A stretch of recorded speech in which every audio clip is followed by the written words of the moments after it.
What if your biggest problem is not your situation, but the way you think about it? Here are 5 small mindset shifts that can change everything. 1. From why me to what now?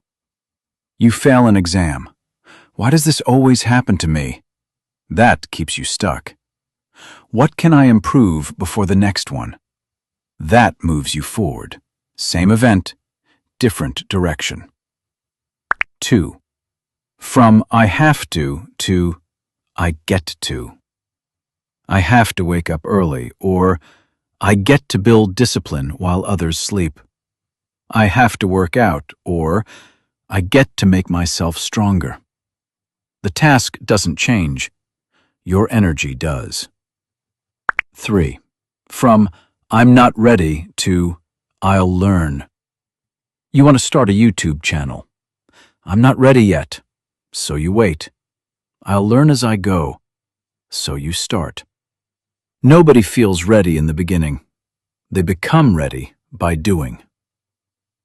4. From it's hard to it's training. Studying feels hard. Working on yourself feels hard.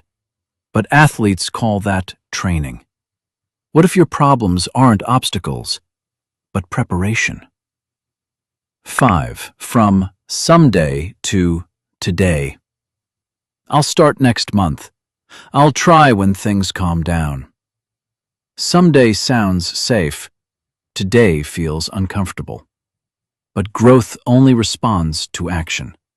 Big transformations don't start with big moves. They start with small shifts in thinking. Change the way you see things, and the things you see begin to change. Which shift do you need the most right now? If this video helped you, do like, subscribe, and share with someone you want to grow. We'll meet you in next video.